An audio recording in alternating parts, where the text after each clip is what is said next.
Welcome to the Smart Dating Academy podcast. I'm Bela Gandhi, the founder of Smart Dating Academy and your host. I started Smart Dating Academy in 2009 because I had this crazy knack of giving people dating advice that actually worked, that I took. I've been married for almost 25 years, and now my company helps people to date smarter and to find love. This podcast is meant to bring more love into your life, no matter where you are and what you do. And we're here to bring more life into your love.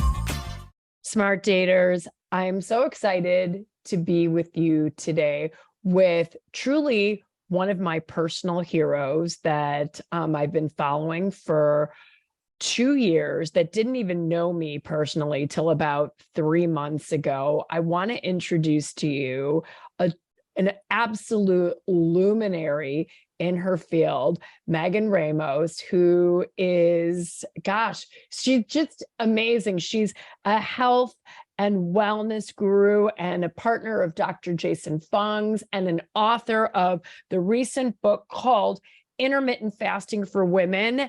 Megan, welcome to the Smart Dating Academy podcast. Hi, Bela. Thank you for having me on today. I'm going to just read you Megan's quick bio so you know why I think she's amazing. So they've improved my health journey exponentially, and I wanted to bring Megan on here to drop her best gems, and her new book is amazing. So Megan is a clinical educator, researcher, and co-founder with Dr. Jason Fung of the fasting method. After losing 86 pounds and reversing her own condition, she's become a world-leading expert on therapeutic fasting and low-carb diets and has guided thousands of people worldwide, including me, to weight loss and better health. Megan, tell us your story. That's amazing. 86 pounds. Give us you. Your journey is so fascinating. Thank you. I appreciate it. I became really interested in medicine at a young age, but preventative medicine. My mom she totally struck out when it came to the genetic lottery and has all these genetic illnesses. And I just watched them never really diagnose her and just treat her symptoms. And eventually they diagnosed her and her life radically changed overnight. But for like the first 12 years of my life, they were just treating her symptoms and she was becoming more and more ill. And I thought that's not what medicine should be. Medicine should be about looking at the person as a whole and trying to prevent disease, not just manage symptoms. So I got really fortunate. My father, one of his good friends, was a nephrologist, a kidney doctor. And the kidney doctor's kids wanted to be lawyers, and I did not want to be a lawyer. I wanted to go into medicine. So they traded kids for a summer. And I got to work in this incredible kidney clinic that focused on lifestyle interventions to help slow down the progression of kidney disease. And well, they did a ton of pharma studies. They used a lot of the profits from those studies to fund lifestyle research that otherwise couldn't get funding. So this, to me, as a teenager, was like the coolest thing in the entire. So cool. But at the same time, I started accumulating these metabolic health illnesses, even though I'd like to say from a young age, I became very conscientious about my own health. But I was diagnosed with fatty liver when I was 12 and polycystic ovary syndrome when I was 14. And I was classified as underweight by the BMI. Oh my gosh. With all of that, you were underweight. Yeah. So, the doctors, the specialists that my parents took me to, they said it doesn't make sense. She's not an obese person to have diseases of obesity. She'll probably just grow out of it. It's just like a health phase that my body was going through as part of puberty. I don't know. They gave so many bogus excuses now looking back, but no one was all that concerned. My primary care did express concern about my PCOS and told my parents, you guys have money, freeze her eggs when she's 20 in case she wants to get pregnant. That way she can always have surrogacy as an option. And so that was terrifying too. Wow. As a 14-year-old. So that just made me even want to learn about preventative healthcare even more. And then, so you get into it, and none of the lifestyle interventions were helping any of the patients. And in my sort of mid-20s, I thought, like, what are you going to do with your life? Are you going to stay in the medical field and just watch people die because nothing seems to work? Or maybe you should go into law where it's kind of cold and ruthless. But I thought, regardless, you've got to get your own health together. I have this horrible family history for all kinds of reasons. So take some time, work, but focus on your own health. So these metabolic illnesses never went away. They never got worse, but they never got better. And then I decided to take this year and follow the Canadian food guideline. I'm originally from Toronto. I worked with the most expensive dietitian in the country. Wow. I got a personal trainer. And all this led me to becoming as a type 2 diabetic and gaining a ton of weight out of nowhere that I seemingly couldn't use. So I went from being this thin, unhealthy person to this visually overweight, unhealthy person. But around the same time as my diagnosis, my colleague, who's a nephrologist, Dr. Jason Fung, he's not that much older than me, and he was going through his own questioning career choices because he became a doctor to help people. And it was really accidental. So, he had started to learn a bit about low carb diets, but he was out at dinner with friends. And a friend of his was going through a separation, and she began fasting again for spiritual reasons to help sort of reconnect to her religious roots after the separation and discover who she is again. Wow. And in the process, lost a bunch of weight and reversed her prediabetes. And this is a big light bulb moment for Jason, because coming from Toronto, we're the most diversity in the entire world. And like a third of our patients would fast for religious reasons, Ramadan every year. People fast from sunrise to sunset for 30 days. And we would have to have all their medications adjusted because their blood pressure would improve, their blood sugar levels would improve during Ramadan. But then in the month after Ramadan, they break Ramadan with a big feast at Eid. And then within a month, everybody's more diabetic and has worse blood pressure. So we'd have to see all these patients so often. Anyways, he talked me into fasting. It didn't take much convincing because it all made sense once I looked at it. And 6 months later, I reversed all these conditions and lost all this weight.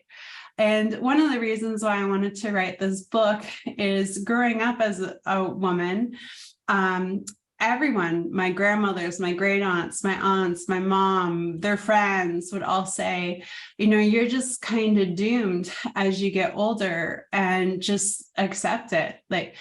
Say goodbye to your 24-inch waist when you turn 30. You're just going to keep gaining weight, and you're going to keep gaining medications and diagnoses, and enjoy it now while you can, skinny mini. And it's just it's heartbreaking that women think that their futures are just this grim. Yes. It's devastating. And I thought, there's genetic components to it. My grandmother was diagnosed with diabetes, albeit around her 80th birthday. Her son, my father, was diagnosed in his 50s, but it didn't make sense that I got diagnosed at 27. So, when my doctors tried to write it off as my genetic destiny, I said, no. How come everybody else, gets at least twice the amount of time, if not 3 times the amount of health span than I do? That doesn't make sense to me. Something there. I might have the genetic predisposition for it, but if I do for my grandmother, why didn't she get diagnosed until her 80th birthday? Why was I being diagnosed on my 27th birthday? And this was right after you hired the most expensive nutritionist in Canada and a personal trainer that you were then subsequently diagnosed with type 2. Is that right? Yeah, following all of the guidelines just expedited the development of the disease. And, if we look at the definition of insanity, it's doing the same thing over and over again and expecting different results. So our diets radically shifted in human history, real radically shifted in the late 70s. And so my grandmother, who was born in the early 30s, her diet, she had many years of good health. Until her diet changed. And then that's when things started to decline. And she would say to me, Megan, we didn't have food in the house all of the time. Cookies were for special occasions. We maybe had a dessert on Sunday. We had potato chips for long weekend events, but then they became in the house all of the time. And she said, growing up, your dad went with 3 meals a day and no snacks. And if he was being difficult, I wouldn't even give him an apple. He wasn't eating all of the time. And she said, once we started eating all of the time and potato chips became a pantry staple and cookies became something acceptable every day at lunch, then we all started to gain weight and get sick. And then I was born in the 80s, the early 80s.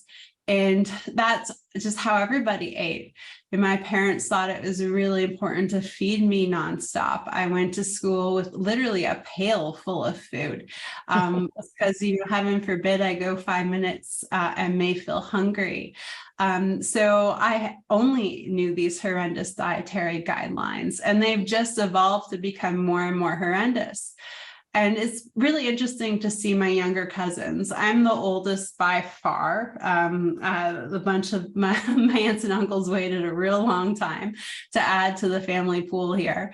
And they said, why would we drink things like soda and juice? Like it just made, our grandparents really sick and our parents really sick, and it made you sick.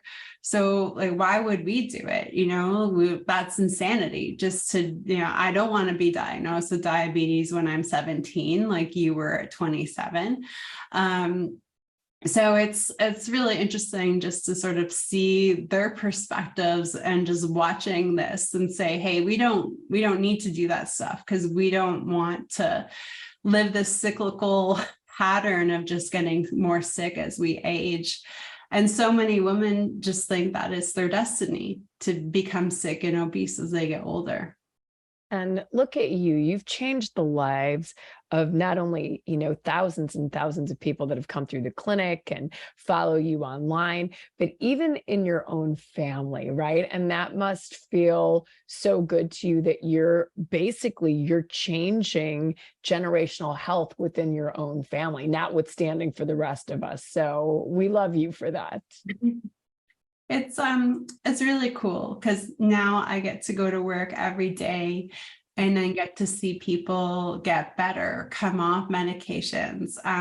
Actually, right before I joined our call today, I was reading an email from a client that was published. They published her story about how at 70 years old, she's thriving more than she did in her 20s and doing all this crazy stuff that she was too tired to do in her 20s, or, struggling with infertility in her 20s. And now she's like climbing all these crazy mountains all over the world and enjoying this great health span from changing things. And she didn't even get started until her 60s working on her health. But isn't it so cool that she's living her 70s in a healthier, more adventurous way than most 20-year-olds today are living? I love that. And can you tell us with her story kind of what you think the best things are that women can do for themselves I want to be a 70-year-old hiking mountains and healthier than ever. I'm nowhere near that, but wow, that sounds like an amazing goal to have. What can we do starting today? Yeah, so a lot of people, think that fitness is the be all and the end all. And while fitness is really important, a lot of us just don't have the physicality there, the health to actually do it. So the best thing you can do is be mindful of when you eat and what you eat. Let's go into that. When and what you eat. That was a big sentence, y'all. For those in the back, if you didn't hear that, there's a lot packed in that. Let's unpack that. Yes. So when you eat is well, both are areas of my professional interest and specialty, but when you eat actually has a profound impact on the aging process. The more frequently you eat throughout the day, the faster you're going to age. The reason why is there's these hormonal responses every time we eat, and they signal the aging process to happen, and they signal the disease developing process to happen. And this is why we have such a huge epidemic of obesity and type 2 diabetes, infertility issues, is because we've thrown all these hormones so out of whack. And we really need to go back to sort of what I call the leave it to beaver days, how my grandparents grew up, how my, father even grew up, and just eating those 3 meals a day. I always encourage people, go back, find one of those shows somewhere on the internet, watch an old episode of Leave It to Beaver, every single episode. He's never allowed to snack before dinner, and he's certainly not allowed to snack before bed.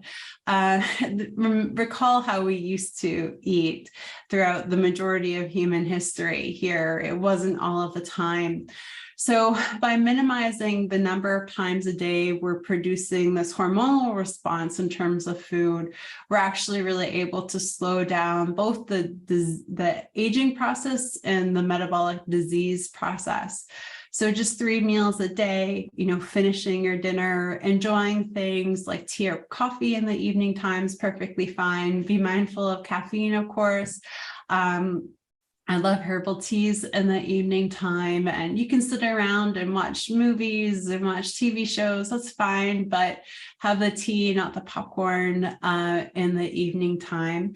So being mindful of the number of times a day we produce hormones in response to food, and then being mindful of what we eat. Processed and refined foods are highly developed, engineered to be very addictive. And they exacerbate the hormonal response that we have that accelerates the aging process and the disease developing process. So sticking to the perimeter at the grocery store, thinking, did these foods outside? Yeah. Mm-hmm. Were these foods around in the 1930s? If they were, then there's a safe bet that you can probably eat most of them. So, we want to really eat from the land and from the sea as much as possible. So if it's in a box or a bag or sometimes a can, you can get things like canned sardines, which are fine, or tuna, which is good, but canned SpaghettiOs is not a good food choice. So really just trying to stick to foods in their closest form to how they're found in nature, and using those to cook our meals. And usually by doing the 2 combination of getting rid of the ultra refined and processed foods and minimizing the number of times a day we eat, we can really increase the quality of our health span. Megan, I love everything you're saying, and I subscribe to it completely. And I know I grew up in a household. My parents were immigrants from India, so there was food laying around all the time. Food is love. You can snack all day long. Now, I think I would be safe to say we live in a culture that promotes grazing, right? And for some reason, in the cultural lexicon in the US and maybe even Canada, it's eat a bunch of small meals a bunch of times a day, and that's going to be good for you. Like, where did that come from? And I think, my second question to that is people will say, okay, if I'm not eating processed foods, is it okay for me to continue to eat 6-7 times a day if I'm going to eat an apple and some nuts and blah, blah, blah, better than processed foods? But let's dig into this a little bit more. Yeah, absolutely. So pretty much prior to the late 70s, we really only ate 3 times a day in human history. Even before that, we only really ate twice a day. So that's even shifted to 3 times, which is fine. But in the late 70s, there's this terrible researcher who radically changed all of our diets. His name is Ansel Keys, and he came out of Minnesota. And he did all of this research where he just cherry picked data because he believed that dietary fat was this huge villain. And in 1984, the year I was born, butter was blasted across the cover of Time magazine as being this dietary evil food.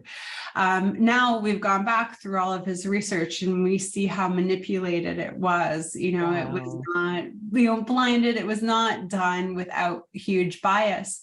But that was research we used to totally transform all of our food guidelines. So what happened is we went from a diet that was relatively high in naturally occurring fats and minimal in processed and refined sugars to saying, okay, no, fats are bad. We need to, if we're going to experience satiation, we're going to have to get there through sugar. If a food is naturally high in fat, it's low in sugar and vice versa. So that's the option. That's what you switch to. And his data showed that sugar is relatively benign. So then we all started going on these higher sugar, these higher carb, low fat diets. But then we would start to experience swings in our blood sugar levels because we would eat something very sugary, our blood sugar levels would spike. We would produce hormone insulin in response, which would dramatically bring it down very quickly. And then we would feel awful from the huge change. Our bodies really like things to be consistent. I'm sure many listeners are familiar with the term homeostasis. Our body likes to keep things constant. So these swings up and down, they made people, quote unquote, hangry, irritable, tired. Totally. So this is where the notion then, then you just need to eat a lot all of the time, several times throughout the day to stabilize the blood sugar levels. But then what we do is we stabilize them high all of the time. We're constantly producing insulin, trying to bring them down, but we're eating again, forcing the body to produce some more insulin. And then we lead to insulin resistance, which is the root cause of metabolic syndrome, type 2 diabetes, obesity. So you can see how this kind of snowballed, as we transitioned out of the late 70s into, where we are today. In terms of your question about eating the good stuff, the almonds, the olives, and eating all day. all day. So you produce insulin in response to snacking, even healthy foods. So you produce a lot less insulin in response to eating something like olives and almonds than you do, eating Cheetos and ice cream. Yeah. So, it's a lot less, but we also can develop insulin resistance. So this is where our body cells become resistant to our own insulin. And when that happens, this is when our blood sugar levels stay high, when our body starts to rapidly build up fat stores and generate more fat cells. And the sort of the root of diabetes, PCOS, fatty liver disease. So we don't want to develop insulin resistance. So we develop insulin resistance by producing high volumes of insulin, but we also develop insulin resistance by producing insulin frequently throughout the day. It sort of becomes annoying to our cells, and our cells build that resistance to our own insulin, even though it's at smaller volumes when produced. The chronic stimulus of it is annoying. So there's a couple of metaphors I like to use. If you're working at your desk, so I am pregnant and I have a baby shower in Toronto in a couple of weeks. Yay. And we asked all 18 guests to not bring gifts because we have to fly back to our home in California. So every 2 hours, UPS or FedEx knocks on my door And it's super, like, I'm so grateful for all the gifts, but come 10 a.m., I have to be mindful of my schedule, doing interviews like this, having certain meetings. So I have to go sign for all of this stuff every 2 hours. So it's only a box at a time, like the Toys R Us is not coming in. Oh, I don't think there's Toys R Us in this country anymore, but it's not coming in one delivery. But it's a little bit throughout the day. And at the end of the day, like, I don't want to see my local UPS and FedEx guys. They're really great.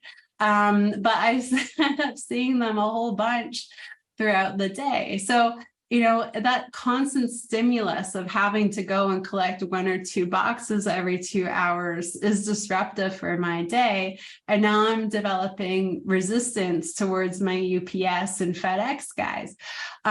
So even though, you're not having tons of people tons of insulin show up at your cell's front door, banging on it at once, the chronic annoyance of it develops insulin resistance. I always joke with people that several years ago, I developed Adele resistance. So the singer Adele, the Australian singer, you have to live under a rock to not know who she is. She's won like 1 billion Grammys. She's got like the most successful Las Vegas residency.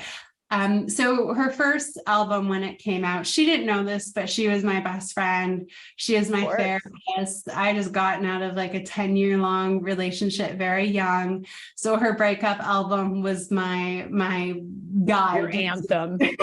Pretty much. But then she had a lovely son, got married, got divorced. She had a lot of life. And she came back several years later with her comeback album 25. And I was so excited. My best friend had put out a new album. I got to hear her beautiful voice again. But then she had this damn song called Hello that became very popular. I loved it the first 500 times I heard it.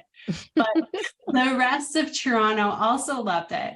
Every waiting room, every dressing room, every elevator. I got in my car one day, and this is before Spotify and Apple CarPlay, where people listen to the radio.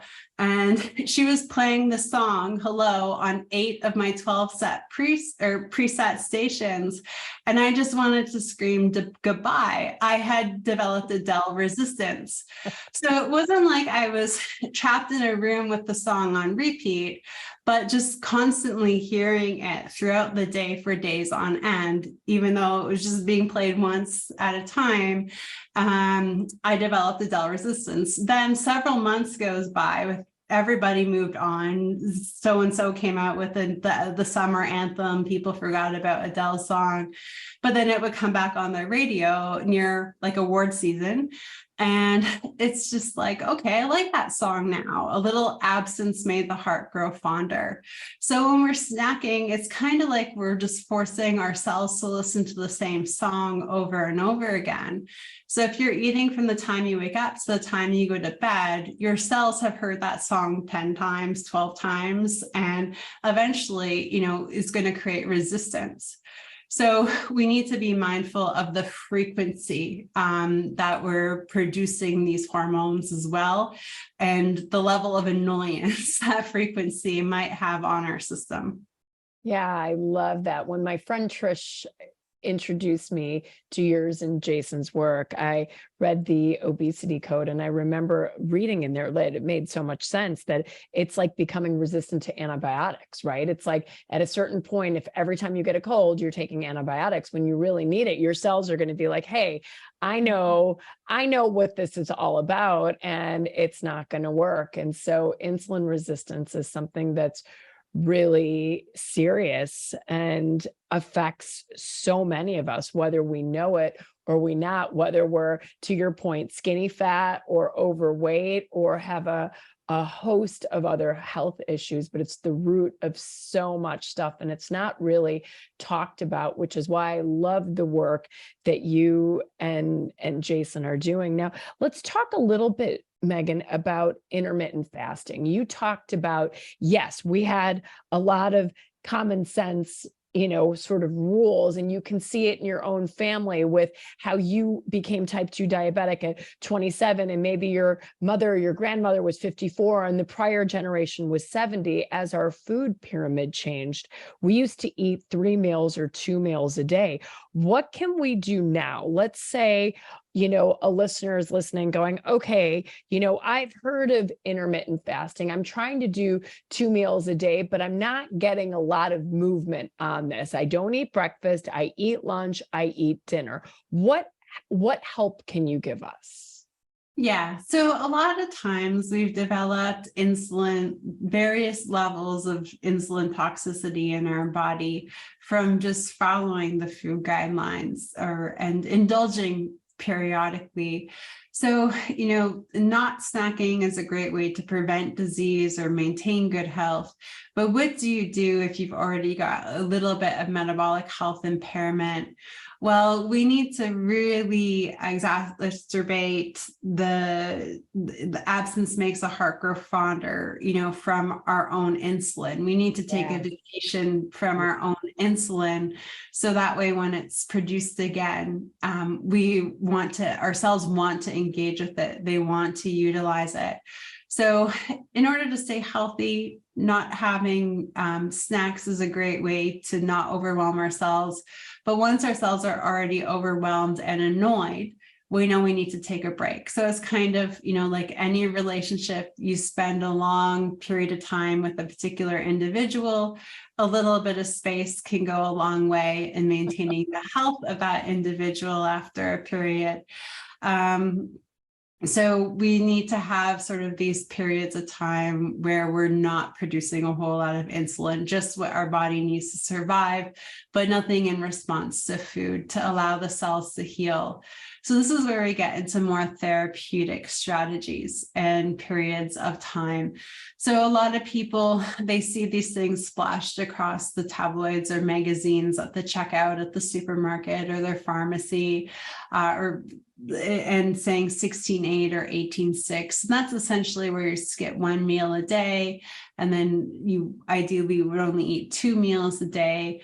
But that's still not enough time to heal the broken relationship between ourselves and our own insulin. So then we move into more therapeutic stages of fasting, where for about a period of 6 months, your cells and your insulin really need to take some time apart in order to heal their marriage, their relationship.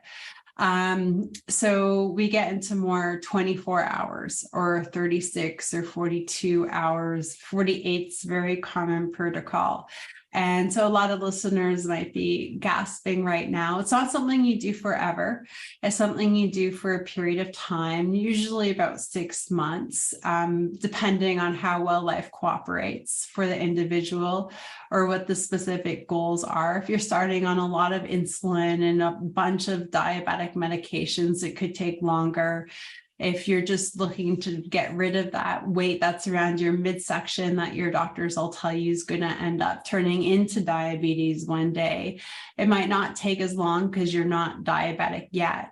But we do what we call therapeutic fasting. So it's a therapeutic treatment that you're electing to do to reverse your health condition, wherever you fall on the continuum of metabolic disease. So it sounds like a lot, but you can have certain things when you fast. No one's going to take away your morning coffee first and foremost. You can, or tea if you're in my shoes, you can have your tea. There's plentiful herbal teas that you can consume throughout the day, even hot or cold. I always sneak around packs of hibiscus tea when I go out to restaurants, and I can make something in icy sparkling water with lime juice, and people think I'm having a cocktail. And meanwhile, I'm being sneaky and I'm fasting in the evening, and I'm not having a cocktail, but they don't know, and I'm just having tea. So there's all these great teas. You can have bone broth or a stock of low-carb vegetable broth too. People in our community get really into making fun cocktails with like pickle juice. It's kind of funny, but appreciated in the heat. So there's these different fluids that you can have when you're fasting, and some of them are very satiating. Adding a little bit of vinegar to water can really suppress your appetite. Mint, very appetite suppressing. So they help you get through the period of time when you're fasting. But what happens when you fast is you start to burn plentiful body fat. And so your body does have tons of fuel to store off of. We're a very overnourished nation in that sense. We have quite a lot of excess body fat here in North America. So we're able to fuel off of that. So we don't actually feel hungry. Most people think that if they do something like a 2-day fast, like 48 hours, they'll binge eat. That's not the case because your body has fueled so much off of your own food. Most people are surprised at how little they can eat. Mentally, they might be able to romanticize the world's biggest feast, but physically, they just can't consume that much. And it's not super restrictive on one's lifestyle. So probably the most popular therapeutic fasts that we see our community engaging with for this, 6-month plus or minus period is doing 2 48-hour fasts a week. And so many of you are probably thinking, but I cook for a significant other, I cook for a child. How is this possible? But when you're doing 2 48-hour fasts a week, you might fast from Sunday night to Tuesday night. You could eat Wednesday, fast from Wednesday night to Friday night, but you're really only missing Monday and Thursday dinner. So it makes it really easy to do some prep in advance. So we're recording at the start of the week, and my husband notified me yesterday that he's going to be doing a couple 48s after an indulgent vacation that he had. And I'm pregnant, so I'm actively trying to gain half a pound a week. He would actively like to lose half a pound a week. So last night, I'm not the best at making dinner these days.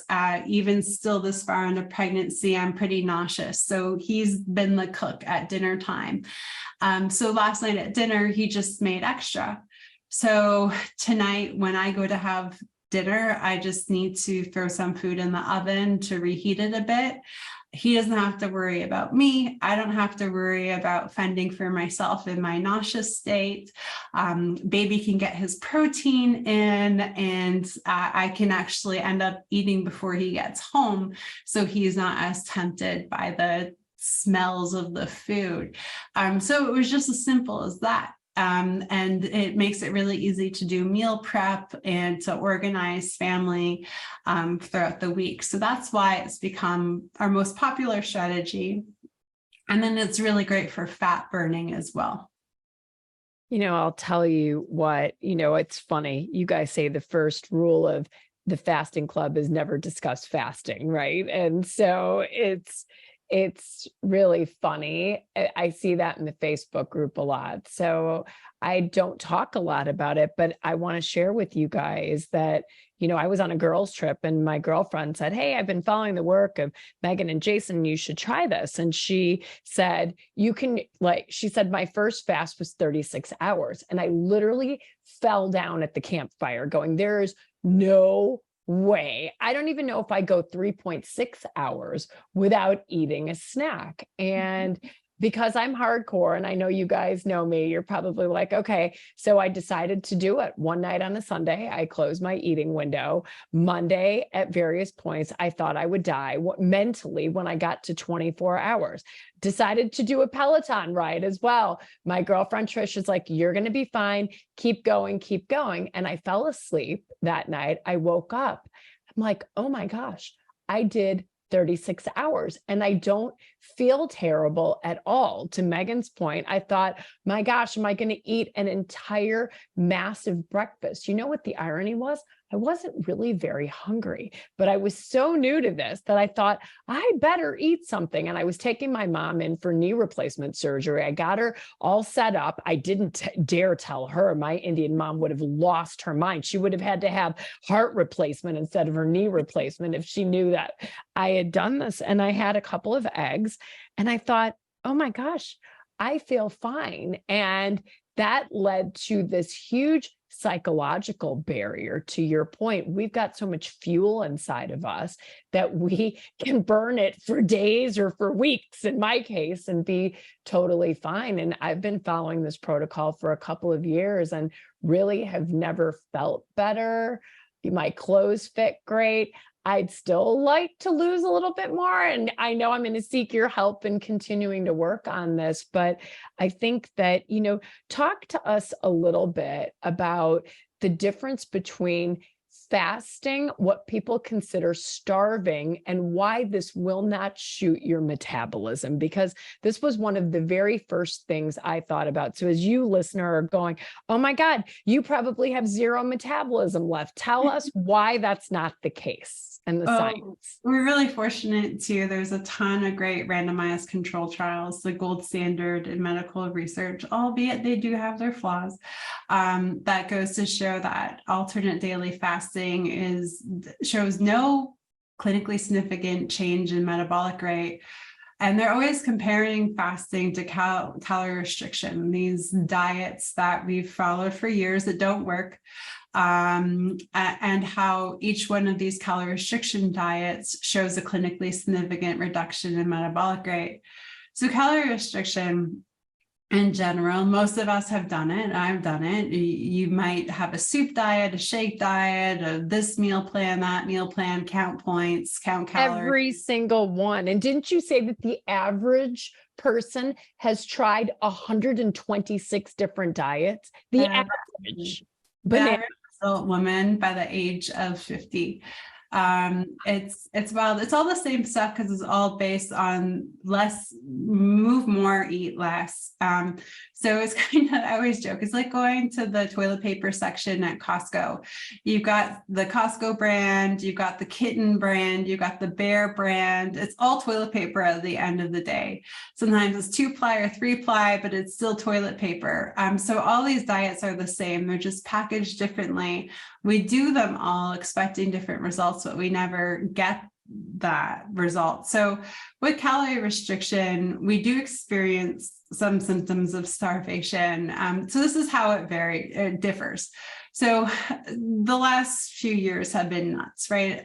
With COVID and lockdowns and changes. Yes. And a lot of people underwent some financial shifts at home as a result. So, imagine your household budget was reduced by about 30%. At first, you might overspend, right? Because 30% is, it's not a little bit, it's a significant amount. But what happens over the course of a few months, if you don't want to end up in tremendous debt, is you learn how to adapt to a new budget. So you start cutting costs, right? Maybe you sell a car and take public transit. Maybe you don't go to the movies and you get a Netflix subscription. Maybe you look at what's on sale at the grocery store before just buying whatever you feel like you want to buy. But eventually, most of us would figure out how to not go into debt, how to stop going into debt and acclimate to our new budget. But we have to cut costs. So when we do calorie restriction diets, we reduce our caloric intake by something like 30%. Typically, 20 to 30% is what different dietary programs promote in order for fat loss. So if you think of calories like metabolic currency, dollars, our body still spends at first, like they're getting 100% of what they usually get, but they're not. So over the time, the body then goes into a bit of a survival state because it says, okay, we can't constantly overspend. So this person's losing weight and eventually they're going to completely, waste away. So we've got to figure out how to cut costs. And we can live off of 20, 30% less calories. So what do? Is we cut funding for reproduction, for cardiovascular, respiratory, cognitive, all Wow. of these different systems, and our body literally slows down and we feel awful. And then we are physically starving all of the time because our body wants to boost our metabolic rate back up. So, we feel like we could eat cardboard some days, and it just becomes too miserable for most people. They start to feel awful, and then they haven't lost weight in like 3-4+ months doing the same thing.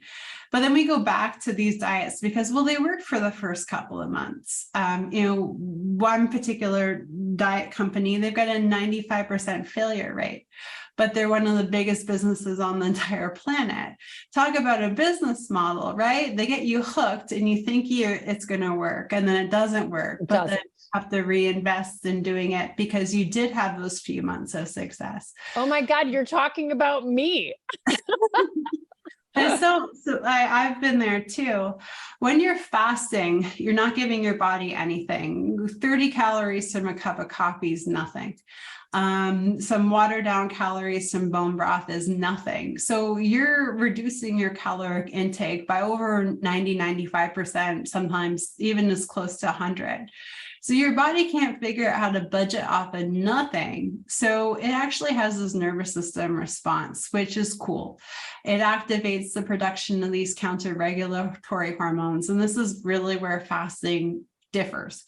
Yeah. These counter-regulatory hormones, they help us maintain our lean mass, which all of the data goes to show fasting and fasters retain more lean mass in calorie restriction groups.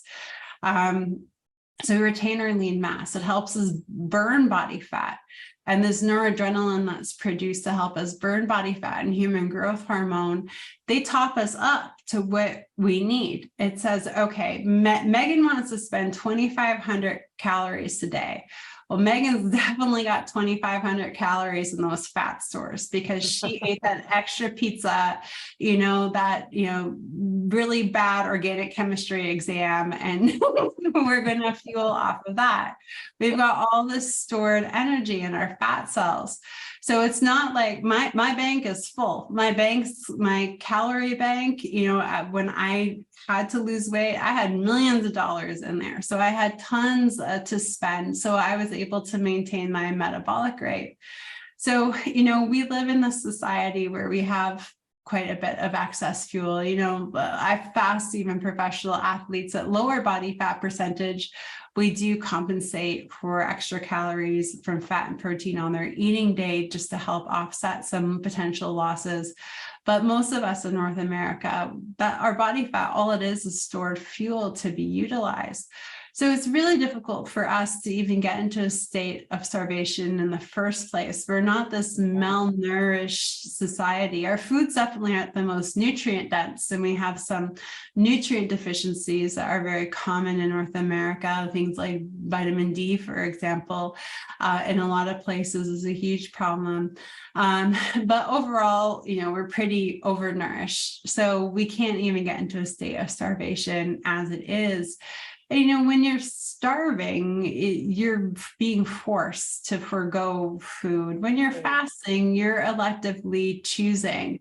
And if you don't feel well, you can break your fast. I can't tell you the number of long fasts I sought out to do that ended at 18 hours, or the number of fasts I was only going to do for 18 hours, but I wasn't hungry and went for a couple of days. So each fast is going to be different, but you're in control of it. You're in the driver's seat, and you get to pick and choose when you start and stop it as well.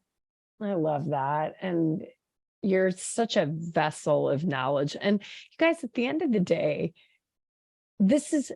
nobody's trying to sell you anything with fasting. It's easy, it's costless, and you just make the decision to do it. And suddenly you start to reap these unbelievable healthy benefits. And everything that Megan is saying is so grounded in logic and science and her own personal experience. And is there anything else that you want to tell our listeners that, could help them? Obviously, besides starting to listen to your work, Megan has a great podcast, this book. I'm going to put a link in the show notes. But any other things that you can kind of help us to think about things and do things in a better way to, maybe it's lower our stress, improve our health, weight loss, like all of the things. You've already told us so much.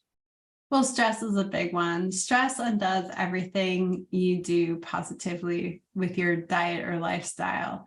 So you've got to get control on stress. I've seen stress single-handedly destroy the most healthy people, even some very successful pro athletes too. So you've got to get that under control. It's really hard in this day and age, and the world seems to get weirder instead of more normal by the day. But you've got to prioritize your health. Busyness just will send you to the grave early. So you've got to slow down a bit and focus on you. I think also for women too, you're not doomed. Postmenopausal women can lose weight just as fast as effectively as men. Women going through the hormonal changes, you don't have to suffer.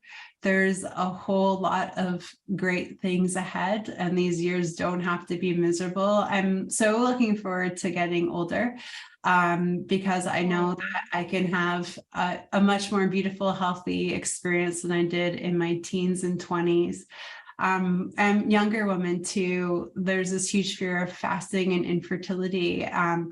And they told me at 14, like that was it. And I'm going to be 39 very soon, and expecting my first baby. We did do IVF to bank embryos. A lot of people think I struggled with infertility. That's not the case. We got our embryos. I got pregnant, my first embryo transfer. And we just wanted to bank them because of my age. You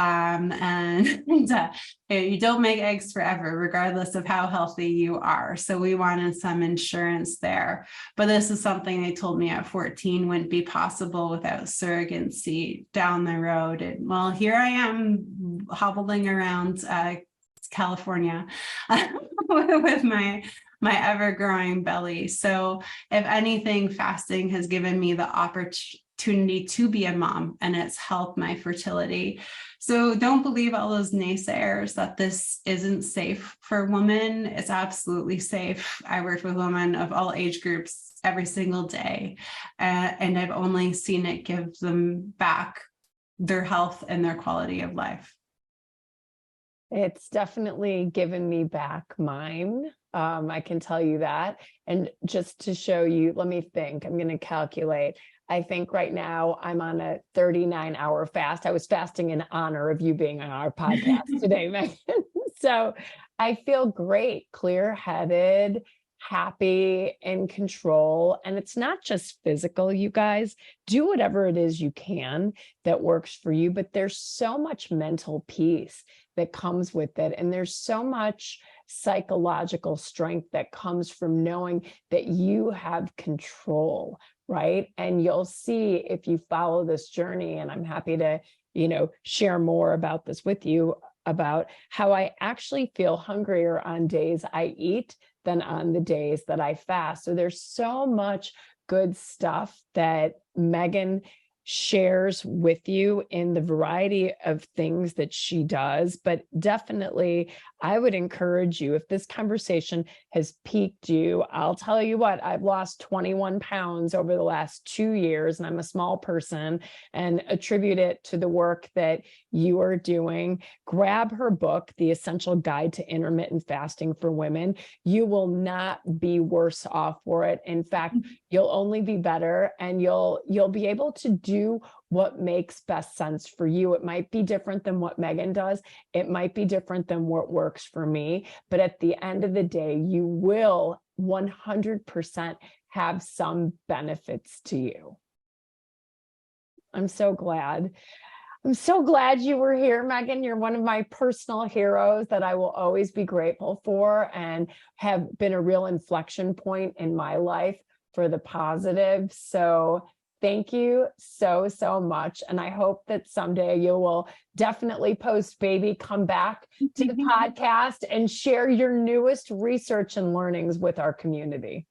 Thank you. Absolutely. I really appreciate it. Any chance to talk about fasting, I'm open. Yay. Me too.